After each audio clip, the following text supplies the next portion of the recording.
Awali aktivitas dan pelayanan Anda melalui renungan pagi menjadi putra dan putri Allah. Terdengar panggilan Roh untuk mengangkat salib, dan mereka yang mengangkat salib akan menemukan bahwa salib mengangkat mereka. Dituliskan oleh Ellen G. White bersama Pendeta Denny Kanajo. Selamat mendengarkan. Shalom, salam sejahtera untuk para pendengar dimanapun Anda berada saat ini. Kita berjumpa kembali dalam mendengarkan firman Tuhan melalui audio Renungan Pagi. Pada tanggal 4 Agustus 2021 dengan judul Salib Kristus harus ditegakkan di rumah tangga kita. Sebelum kita melanjutkan bacaan renungan kita pada saat ini, saya mengajak kita semua para pendengar yang setia untuk berdoa bersama-sama. Bapa di sorga, terima kasih Tuhan, Engkau begitu baik, mengasihi dan mencintai kami. Sepanjang malam di dalam istirahat kami, begitu besar kasih dan rahmat Tuhan bagi hidup kami. Hingga tiba di pagi hari ini kami bangun dengan tubuh sehat dan segar. Sebelum kami melakukan segala tugas, aktivitas, pelayanan, pekerjaan kami sepanjang hari ini, kami rindu untuk belajar tentang kebenaran firman Tuhan. Curahkanlah kuasa Roh Kudus-Mu kepada kami, agar kami mengerti dan kami mempraktekkan di dalam kehidupan kami. Terima kasih Tuhan Yesus, ampuni kami Bapa, karena kami sudah berdoa hanya di dalam nama Tuhan dan Juru Selamat kami. Amin. Ayat inti kita terambil di dalam Yohanes 8 ayat yang ke-28, demikian firman Tuhan.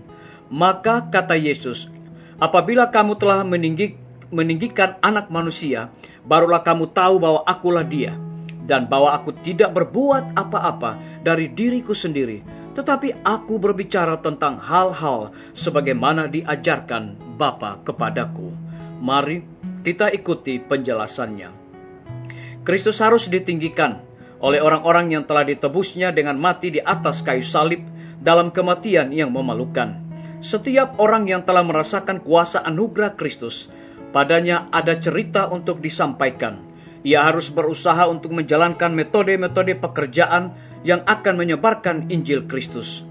Umat manusia yang menarik efisiensinya dari sumber hikmat yang agung dijadikan alat, agen yang bekerja, yang melaluinya Injil menjalankan kuasanya yang mengubahkan pada pikiran dan hati.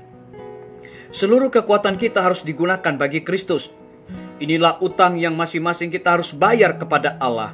Dalam membentuk hubungan dengan Kristus, orang yang telah diperbarui itu datang kembali kepada hubungannya dengan Allah. Tugas-tugasnya terdapat di sekelilingnya, dekat maupun jauh. Tugas pertamanya ialah kepada anak-anaknya dan kepada keluarga terdekatnya. Tiada maaf baginya melalaikan lingkaran bagian dalam oleh karena lingkaran yang lebih besar di luar.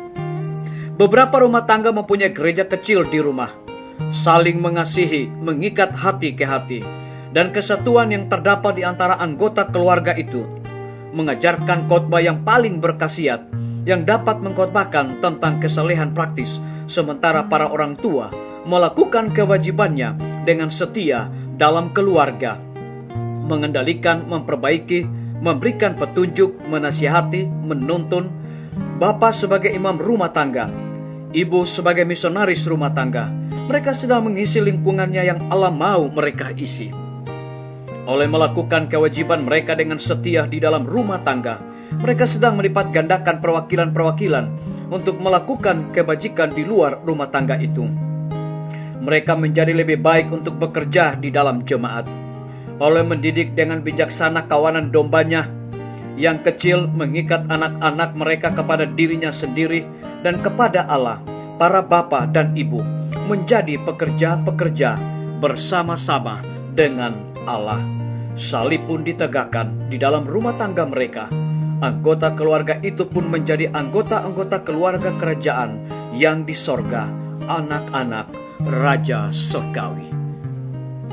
Biarlah bacaan renungan kita saat ini akan menjadi berkat bagi kita semua. Mari kita tunduk kepala dan berdoa. Bapa di sorga, terima kasih karena kebenaran firman Tuhan pada pagi hari ini mengingatkan kembali kepada kami bahwa Kristus harus ditinggikan oleh orang-orang yang telah ditebusnya dengan mati di kayu salib dalam kematian yang memalukan. Setiap orang yang telah merasakan kuasa anugerah Kristus padanya, ada cerita untuk disampaikan. Terpujilah namamu ya Tuhan. Pada pagi hari ini hamba berdoa untuk pemerintah kami. Tuhan memberkati Bapak Presiden bersama dengan wakil, para menteri dan stafnya, Bapak Gubernur bersama wakil, Bapak Bupati, Bapak Wali Kota bersama wakil, Bapak Camat bersama stafnya, Kepala Desa, Lurah, RT, RW dimanapun mereka berada saat ini. Mereka sangat membutuhkan hikmat Tuhan sorga. Tuhan curahkan kepada mereka agar dapat menjalankan roda pemerintahan di tengah-tengah pandemi saat ini. Boleh sesuai dengan amanat dan titah Tuhan. Lebih daripada itu, biarlah mereka dapat mengatasi meningkatnya pandemi saat ini, khusus di bangsa dan negara kami ini Tuhan. Biarlah dengan bantuan tuntunan kuasa Tuhan, pemerintah kami dapat mengatasinya. Kami berdoa untuk para tim medis. Tuhan berkati dokter, perawat, bidan, dan semua para pekerja kesehatan yang ada di setiap rumah sakit, bahkan puskesmas yang ada di Indonesia. Tuhan curahkan hikmat, pengetahuan sorga, sukacita di dalam pelayanan mereka di tengah-tengah pandemi. Kami berdoa untuk guru-guru, kepala sekolah, dan semua siswa dimanapun mereka berada. Tuhan lindungi dan pelihara mereka saat ini. Pimpinan-pimpinan organisasi gereja Tuhan, dari tingkat yang tertinggi sampai kepada gembala jemaat dimanapun mereka berada. Mereka sangat membutuhkan kuasa Roh Kudus untuk menjalankan tugas pelayanan mereka. Kami berdoa untuk TNI, Polri, PNS, wira swasta, petani, pedagang, nelayan, ojek online, dan saudara-saudara kami yang ada di dalam penjara. Tuhan lindungi, pelihara mereka, berikan kekuatan, kesehatan, dan cukupkan segala kebutuhan mereka, dan biarlah mereka juga menjadi saluran berkat. Kami juga berdoa untuk para pendengar yang setia, dimanapun mereka berada yang berulang tahun, dengan bertambahnya usia yang Tuhan percayakan dalam hidup mereka, mereka selalu bersyukur dan melayani Tuhan senantiasa. Yang sedang sakit di rumah sakit, bahkan di rumah, mereka membutuhkan pemulihan kesehatan. Tuhan jamah tubuh mereka yang lemah melalui makanan, minuman, obat yang dipergunakan. Yang lemah iman dalam kebimbangan, Tuhan berikan kekuatan dan kepastian hidup kepada mereka. Yang membutuhkan biaya untuk anak-anak mereka, Tuhan berkati pekerjaan mereka. Terima kasih Tuhan Yesus, ampuni kami Bapa, karena kami sudah berdoa hanya di dalam nama Tuhan dan Juru Selamat kami. Amin. Sampai jumpa. Tuhan Yesus memberkati kita semua.